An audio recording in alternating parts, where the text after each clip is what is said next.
Graças a Deus. Irmãos, essa passagem aqui é no início do ministério de Jesus. Deixa a sua Bíblia aberta, porque a gente vai trabalhar alguns versículos. Eu esqueci o esboço em casa, então vou ter que lembrar de cabeça. O esboço ficou lá em cima da mesa. Então, o Senhor me ajude aqui a lembrar de tudo que eu havia anotado ou muito mais. E no início do ministério de Jesus aqui, diz que ele entra numa sinagoga em Cafarnaum. Cafarnaum significa aldeia de Naum. No sábado ele foi ensinar numa sinagoga. E à medida que ele vai ensinando, ele vai pregando a palavra de Deus, diz que o povo vai ficando maravilhado com ele. Maravilhado. Quando fala maravilhado, você lembra de quem aqui da igreja? Binho. Do Binho. Binho sempre fala. O que significa, Binho, estar maravilhado? Eu acho que é muito alegre, sei lá, assim. Extasiado, muito alegre.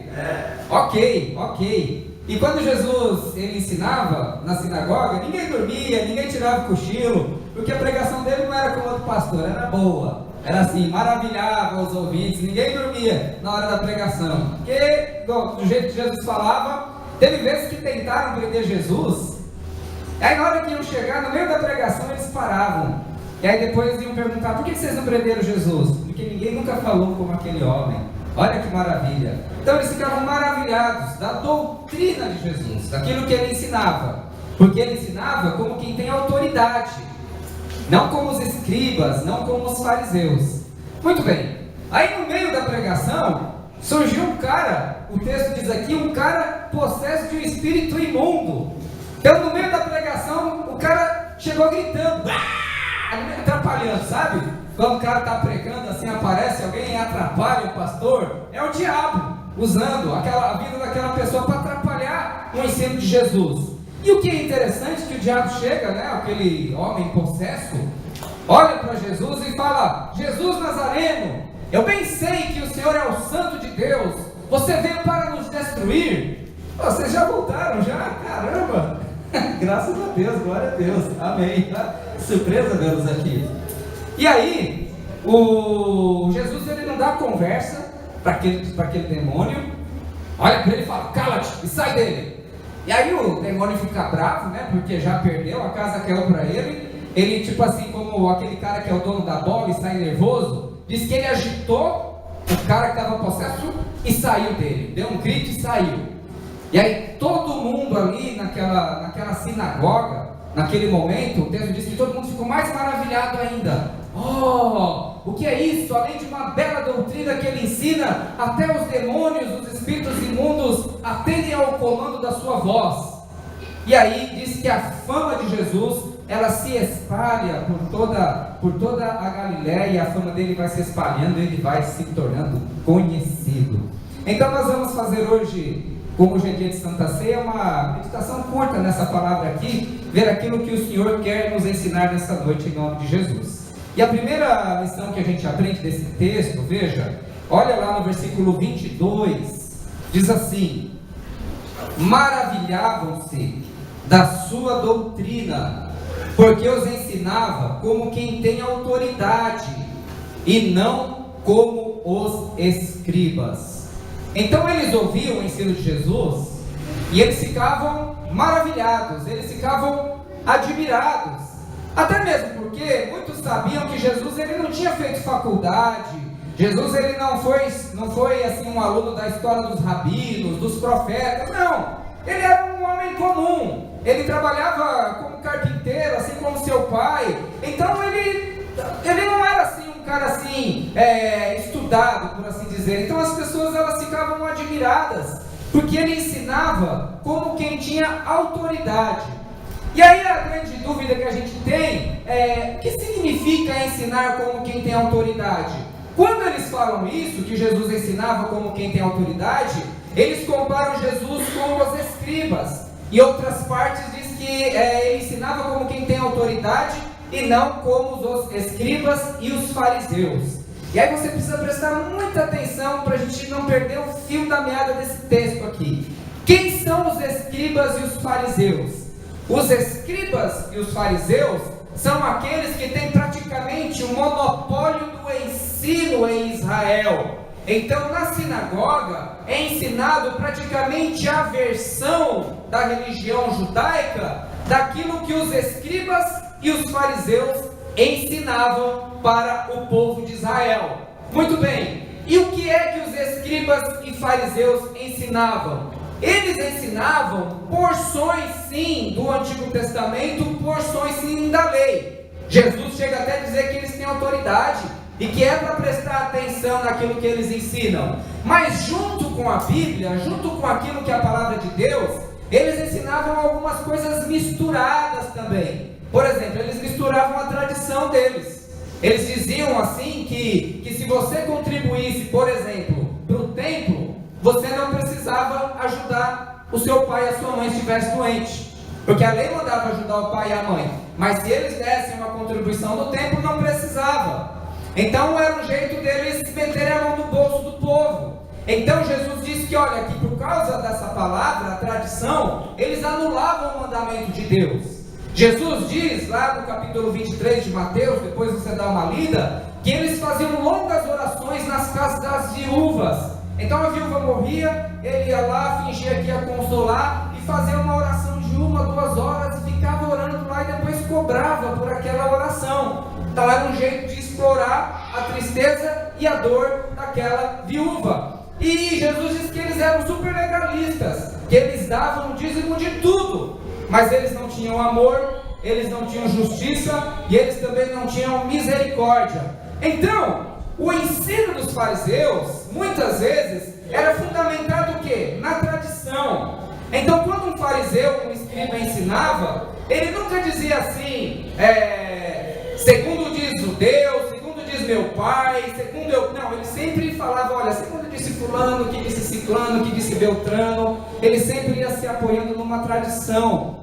E alguns testemunhos da época dizem até que o ensino deles era assim meio chato, meio pesado assim, meio... Não tinha vida aquele ensino dos escribas e dos fariseus. E de repente Jesus aparece ensinando com um novo vigor. Obrigado, viu? Pode pôr aqui, ó. A Bíblia diz que quem traz um copo de água para um discípulo não perderá de forma alguma sua recompensa. Obrigado, Isaac. Só que quando Jesus ele surge ensinando de uma maneira diferente. Muitas vezes, por exemplo, se você pega o capítulo 5 de Mateus, Jesus vai dizer assim: vocês ouviram o que foi dito, olho por olho, dente por dente. Eu, porém, vos digo. Ele não apela a nenhum doutor antigo. Ele fala, eu vos digo. Ouvistes o que foi dito, olho por olho, dente por dente. Eu, porém, vos digo. Qualquer um que bater na tua face, oferece a outra. Então Jesus, em várias oportunidades, ele vai colocando o ensino dele acima do ensino dos fariseus, acima da tradição oral dos escribas. Jesus ele coloca com autoridade. Em outras oportunidades ele diz assim, olha, eu ensino não o meu ensinamento, mas aquilo que eu aprendi do meu Pai, porque eu vim do Pai. E nenhum fariseu e nenhum escriba dizia, olha, o que eu estou dizendo eu aprendi diretamente de Deus. Então Jesus ele ensina como alguém que tem autoridade, porque a sua palavra não é uma palavra inventada pelo raciocínio humano. Não se chegou a palavra de Jesus pela filosofia, não se chegou a palavra de Jesus pelo raciocínio, mas se chegou a palavra de Jesus por revelação, porque a Bíblia diz que Jesus é o verbo que se fez carne e habitou entre nós, e vimos a sua glória como a glória do unigênito do Pai. Então quando Jesus ele falava da palavra, ele comunicava a si mesmo, porque ele era o verbo encarnado. Jesus era aquele que tinha autoridade para ensinar, e ele ensinava de um modo tal que os fariseus não podiam ensinar e não podiam fazer. Isso significa o que, meus irmãos? Que toda a palavra que Jesus diz nos evangelhos, ela é autoritativa para a nossa vida, porque ele ensina como quem tem autoridade.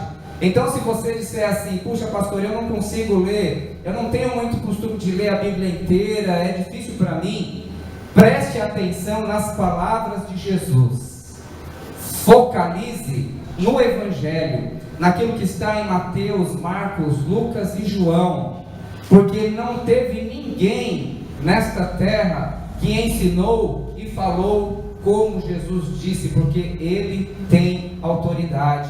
Então, se a gente pudesse extrair uma lição nessa noite, desse ensino, dessa palavra que diz que Jesus tinha autoridade, leia o Evangelho sempre, submeta-se ao Evangelho sempre, porque ninguém ensinou com a autoridade que Jesus ensinou. E o Senhor aprove a Deus que permitiu que tudo aquilo de principal que Jesus disse estivesse contido nos livros do Evangelho. Então não negligencie jamais as palavras de Cristo. Tem até Bíblias que vem escrito em vermelho aquilo que Jesus falou. Você mesmo pode fazer isso na sua Bíblia, anotando, mas tenha sempre como autoritativo aquilo que Jesus diz na sua vida, em nome de Jesus, porque Ele tem autoridade e aquilo que Ele diz é normativo para a minha vida e para a sua vida. Até um conselho de Jesus se torna normativo para um discípulo dele. Amém? Então, tome como propósito nesse ano, leia os Evangelhos de Cristo e se submeta à palavra dele em nome de Jesus. Uma coisa bacana assim que eu vejo também nesse ensinamento, no cotidiano das nossas vidas, é que Jesus, quando Ele pregava ou quando Ele ensinava, Ele fazia isso com maestria. Fazendo uma coisa assim bem feita, Ele deixava as pessoas que ouviam maravilhados. Isso me comunica que se uma pessoa faz de uma forma bem feita aquilo pelo qual Deus a chamou para fazer, as pessoas ao redor vão reconhecer e vão ficar admiradas também. Então isso é um desafio para mim e para você, naquilo que você for desafiado a fazer para o Senhor.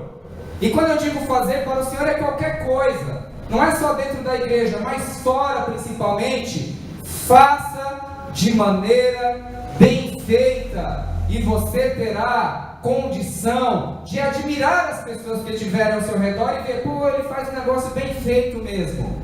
E você vai fazer bem feito porque você faz como se estivesse fazendo para Deus, como se estivesse fazendo para o Senhor. Então aqui Jesus ele nos ensina um princípio para sermos reconhecidos por aquilo que fizemos. Lá em Provérbios diz que a pessoa que fala bem, ela falará diante dos reis.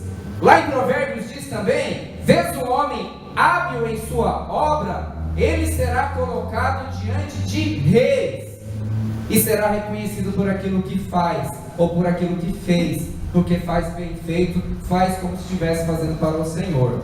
Então esse é um desafio para a sua vida e para a minha vida. Tudo que você se propuser a fazer, faça como que para o Senhor, em nome de Jesus. E aí Jesus estava lá ensinando, estava lá falando da palavra, e aí apareceu um cara endemoniado. E o cara começou a gritar, como se estivesse falando aqui, viesse um cara gritando aqui, e se mexendo e atrapalhando, né? Alguns iam acordar, porque ia ser um movimento diferente, né? Iam ficar, apareceu um cara endemoniado, agora o culto ficou bom, né? Apareceu um demônio pra gente expulsar, né? Porque tem culto que é assim, né? O cara tá dormindo, manda um cara endemoniado, todo mundo acorda, fica com medo e tal. Foi o que aconteceu aqui, naquele momento. O cara apareceu gritando, e o cara estava endemoniado. Antes de falar dessa passagem, eu preciso dizer, pelo menos duas formas de influência que o diabo tem na vida das pessoas. Duas formas. A primeira forma é a forma mais ordinária, por assim dizer. Ele simplesmente vai e possui a vida de uma pessoa. A pessoa fica ali possessa, ela está endemoniada, o demônio está nela. A Bíblia reconhece que tem pessoas que estão meio faltando um parafuso. Tem pessoas assim na Bíblia. A Bíblia diz que nem os loucos errarão o caminho naquele dia. Então a Bíblia reconhece que tem pessoas que... Tem gente que às vezes confunde, né? A pessoa está com um problema mental e acha que é o demônio. A Bíblia reconhece que tem pessoas com problemas mentais. E pessoas com problemas mentais tem que tratar com remédio. Remedinho, que passa. Mas tem pessoas que são ali atormentadas pelo demônio mesmo. Então a primeira forma do diabo atuar na vida das pessoas é possuindo mesmo. E aí você tem que ir lá expulsar em nome de Jesus. Mas o demônio ele era um anjo, segundo as escrituras. E anjos, eles não se reproduzem. Não tem anjinho, demônio pai, demônio mãe, que vai lá e casa e tem um monte de demôniozinho. Não existe isso. A mesma quantidade de demônio que teve lá no princípio é a mesma quantidade que tem hoje. Então você tem uma segunda forma de atuação demoníaca, que ela é mais sutil, mas é mais poderosa. Que é o quê? Que é a influência cultural. É aquilo que ele coloca na cabeça das pessoas por influência, por pensamentos, por tendências comportamentais, em que a sociedade vai começando a achar que é normal coisas que Deus diz que é abominação, como a idolatria, como culto a demônios, culto a anjos, como certas imoralidades, todas as imoralidades, as pessoas começam a achar que é comum. Isso está lá no capítulo 2 de Efésios, você pode ler lá, é influência. Todo mundo acha normal, roubar é normal, mentir se torna normal, ser corrupto se torna normal. No Brasil não é assim, todo mundo fala, é normal ser corrupto, não é normal? É normal, é anormal quando você tem um político honesto, não é assim que você fala? Não dizem, todo advogado é mentiroso. Então isso são tendências culturais, pagar propina para não ser multado, pagar propina para o fiscal que vai na empresa. Isso é o que? São influências, segundo as escrituras sagradas, são influências demoníacas que ele controla não uma só pessoa. Quando uma pessoa está possessa, quem que o demônio está dominando? Uma só pessoa que está ali possessa. Mas, quando ele faz essa influência, ele influencia não só um, ele influencia 100, milhares, 10 mil milhares. A influência que o demônio tem, ela é muito mais poderosa. Veja, não perca o raciocínio aqui comigo. A sinagoga, eu disse que qual era o ensino oficial que existia na sinagoga? O ensino oficial da sinagoga era o ensino dos escribas e dos fariseus. Se você ler o capítulo 8 de João e o capítulo 23 do Evangelho de Mateus, você vai ver o conteúdo do ensino desses homens. Chega um momento que Jesus chega a dizer para eles assim: vocês são filhos do diabo, porque o diabo mente e é assassino desde o início.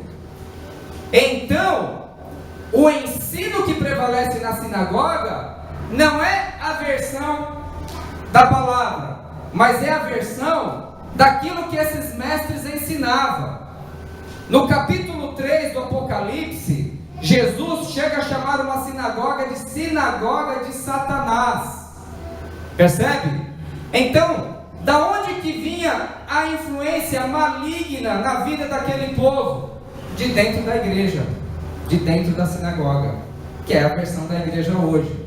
Então, da onde que vinha a influência satânica na vida daquele povo? Da onde deveria vir a palavra de Deus. É dali que está o controle, é dali que está o domínio. Então o cara ia para a igreja achando que ele ouvia a palavra de Deus, ele estava sendo o que? Escravizado. Mas quando Jesus chega falando a palavra de Deus, ele começa o que? A quebrar aquela influência demoníaca que existia na vida das pessoas, dos membros. Já viu igreja assim? O cara entra pior do que saiu, o cara fica mais egoísta, mais competidor, mais coração duro, mais orgulhoso. Era aquilo. Jesus, quando ele vem ensinando a palavra de Deus, ele faz o quê? Ele começa a quebrar essa influência. E aí o que acontece? O diabo percebe que ele está perdendo aquele terreno. O que ele faz? Ele fala, já perdi. Ele manda um cara endemoniado lá para fazer o quê? Para atrapalhar o ensino. Para atrapalhar o ensino. Então todas as vezes que a palavra do Senhor está pregando como deve ser pregada, e você sente um movimento que atrapalha o ensino, pode ter certeza que é a influência demoníaca na sua vida. E você não sabe. E você não percebe. E não sabe. Você não sabe. Porque tirou daquele ponto. Já experimentou alguma vez você está evangelizando uma pessoa? Você está ali de boa falando, aí de repente aparece outra pessoa e começa a atrapalhar. Às vezes até outro crente começa a discutir com você na frente da pessoa, porque você começou a ensinar o evangelho para aquela pessoa, você começou a libertar aquela pessoa. Mas aí acontece algum movimento e começa a atrapalhar aquilo que você está falando. E muitas vezes é outro crente. O que é isso? É o diabo roubando ou tentando roubar a semente que está sendo implantada. Então Jesus ele está ensinando o evangelho, ele está ensinando a palavra. O que o diabo faz? A última cartada que ele tinha, eu vou mandar um endemoniado lá para ficar gritando, para fazer um show, ali um espetáculo, assim ele para de pregar. Mas Jesus não tem diálogo com o diabo, ele vai lá e expulsa o diabo em nome de Jesus. Em nome de Jesus não precisa, né? E expulsa o diabo, fala, cala-te e sai dele. Não tem conversa com o diabo. Veja, muitas vezes as pessoas acham, elas invertem os valores. Quando você expulsa o demônio de uma pessoa, você está libertando uma só pessoa, que estava o quê? Endemoniada, possuída. Quando você ensina a palavra do Senhor, você está libertando todos aqueles que estão ouvindo. Então ensinar é muito mais importante do que exorcizar, porque o demônio ele não pode possuir todo mundo de uma vez, porque ele é um só, um demônio, ou então ele precisa de um demônio para cada pessoa, ou às vezes ele envia centenas, né, legião para possuir uma pessoa, como diz lá no Evangelho, que havia uma legião. Mas quando você liberta uma pessoa, mas quando você ensina, você está libertando muito mais pessoas. Aleluia. Não da possessão, mas da influência demoníaca que aquela pessoa tinha. E às vezes mesmo as pessoas que estão na igreja já há algum tempo, elas têm muito de libertação, elas têm assim, muitos ensinos corretos que já fizeram com que ela se libertasse de muitas coisas, mas ainda falta algumas coisas ali que Deus precisa ir trabalhando para ir quebrando, porque ainda existe ali, é como se tivesse uma sabotagem, um cavalo de Troia dentro da pessoa. Então a pessoa às vezes adultério na vida dela, ela já não cogita mais, porque é uma coisa assim grave, mas ela acha que mentir de vez em quando não tem problema, enganar as pessoas em determinadas situações, para levar vantagem. Então, quando você ensina o Evangelho mesmo, a palavra do Senhor, você presta um trabalho muito maior do que se você estivesse expulsando demônios, porque ao ensinar, centenas ou milhares de pessoas que estão ouvindo e atendendo são libertas, enquanto no exorcismo somente uma pessoa. O que a gente aprende com isso aqui? Todas as vezes que você começar a desenvolver no ministério do Senhor, ou em qualquer trabalho que o Senhor te der para fazer, prepare-se para enfrentar oposição. E essa oposição vai ser espiritual, porque a nossa luta não é contra a carne nem contra o sangue, mas contra as hostes espirituais que povoam os céus, que povoam os ares. Então prepare-se sempre para a oposição. E como é que você se prepara para a oposição do inimigo? Vigia, oração e jejum. Não tem outro jeito. Lembra quando Jesus estava perguntando para os apóstolos: quem dizem os homens que eu sou? Uns dizem que é João Batista, uns dizem que é Elias. Aí Pedro chegou e falou assim: pois tu és o Filho do Deus vivo. Jesus olhou para Pedro e falou assim: olha, de fato, não foi carne nem sangue que revelou isso para você, mas foi meu Pai que está no céu. E Pedro foi honrado na frente de todos. No mesmo momento, Jesus começou a dizer: olha, eu preciso ir para Jerusalém, eu vou sofrer nas mãos dos homens, eu serei morto, mas ressuscitarei ao terceiro dia. E aí Pedro vai, se interpõe na frente do mestre e diz: de modo algum tal coisa te aconteça. Aí Jesus olha para Pedro e fala: arreda de mim, Satanás, porque não cogita das coisas de Deus, mas das coisas dos homens. Você vê? Um minuto depois que Pedro é chamado de depositário da revelação de Deus, ele é chamado de Satanás. Por quê? Porque não vigia. E imediatamente o diabo vai e usa a língua de Pedro. para tentar fazer o quê? Tirar Jesus do caminho da cruz.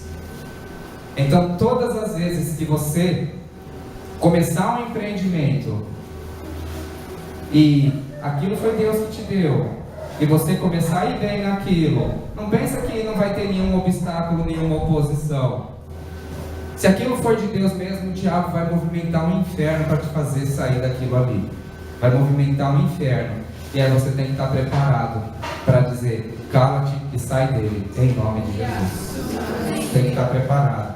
Cala a boca, Satanás, não quero ouvir. Sai, influência maligna.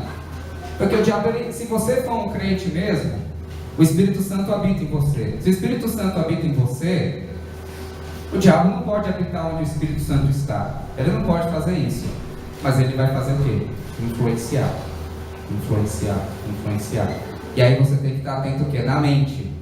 Por onde que vem essa influência hoje? Pela televisão, pela internet, pela boca de um amigo, na escola, no trabalho. Você precisa estar atento, porque tudo aquilo que te leva a contrariar o ensino da autoridade de Jesus é a influência que quer te tirar dos caminhos dele. E se você cair, a consequência é grave. Deus vai perdoar, Deus vai continuar amando, tá tudo certo, mas vai ter consequência. Veja o que o diabo disse para Jesus, irmãos. Diz assim, no versículo 24: que temos nós contigo, Jesus Nazareno? Vieste para nos destruir? Pois eu bem sei que é o Santo de Deus. Veja, o diabo chama Jesus de Jesus o Nazareno e chama Jesus de Santo de Deus. Vou perguntar aos universitários: o diabo contou alguma mentira, Cauã? Falou a verdade. Você acha que ele falou a verdade, Gabi? Falou a verdade. E vocês? Falou a verdade. Irmãos, Jesus disse que o diabo é o pai da mentira. O diabo é o pai da mentira. Mas o que há de mais terrível no diabo é que ele consegue mentir falando a verdade. O diabo consegue mentir falando a verdade. Ele não mentiu aqui. Ele falou a verdade. Jesus Nazareno, Jesus de Nazaré, ok. Bem sei que o Senhor é o Santo de Deus, ok. Ele era mesmo. Falou a verdade. Fez um baita marketing na frente de todo mundo. No Evangelho de Marcos, o primeiro que confessa Jesus é o diabo. Os pastores não confessam Jesus. Os padres não confessam Jesus. Rabinos não confessam Jesus. Escribas e fariseus, o Evangelho acaba e eles continuam sem confessar Jesus. Mas o diabo de cara confessa. Olha que diabo verdadeiro. Se fosse hoje, talvez assim, alguém poderia aproveitar. Vamos aproveitar que o diabo está fazendo uma propaganda e deixa ele falar bastante. Fala mais. Irmãos, cuidado com a verdade quando ela é dita na boca do diabo para você. E veja, a verdade na boca do diabo é sempre um elogio. Eu sei que tu és o Santo de Deus. Se você ler o capítulo 16 de Atos dos Apóstolos, diz que Paulo e Silas estavam caminhando, se eu não me engano era em Filipos, e havia uma moça possessa de um espírito adivinhador. E à medida que Paulo e Silas iam andando pela rua, aquela mulher possessa de um espírito dizia para todo mundo na rua: eis servos do Deus Altíssimo, eis os servos do Deus Altíssimo, e lhes ensina um caminho da salvação. Lê lá depois, Atos 16. Fala mentira ou verdade? Fala a verdade. Por quê? Porque eles eram apóstolos e eles estavam ensinando o caminho da salvação. Aquilo foi se repetindo 1, 2, 3 dias. Chega uma hora que o apóstolo Paulo fica bravo e expulsa. Quando expulsa, os homens que escravizavam aquela mulher ficam nervosos porque ela dava fonte de lucro para eles. E aí metem Paulo e Silas na prisão. O apóstolo ele podia ter aproveitado o marketing.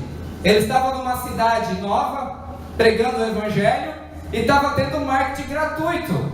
Aqui para a gente ter marketing tem que pagar. Ninguém faz marketing de graça. Mas o diabo fazendo marketing de graça, assim como fez para Jesus aqui na sinagoga. Geralmente a verdade do diabo vem em formato de elogio. E o problema é que os crentes caem. Pastor, como o senhor prega bem! Olha, há anos eu não vejo alguém que prega como o Senhor. Que maravilha! Ah, pastor! Será que é Deus ou será que é o diabo elogiando?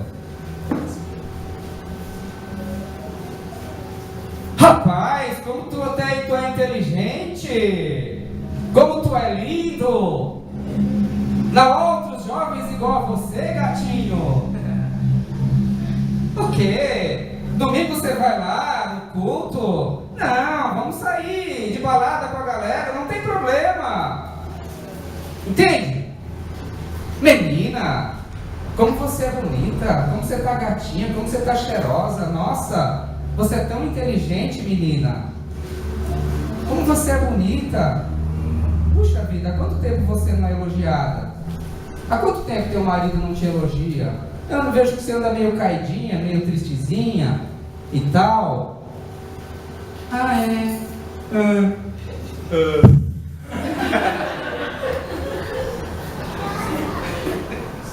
O diabo sempre, ele fala a verdade elogiando. Ele fala a verdade elogiando. E a pessoa vai lá e ó, cai no buraco do diabo, na armadilha. E aí já era, meu. Aí vai tomar um capote. Deus continua amando, Deus continua perdoando, mas toma um capote do diabo. Então,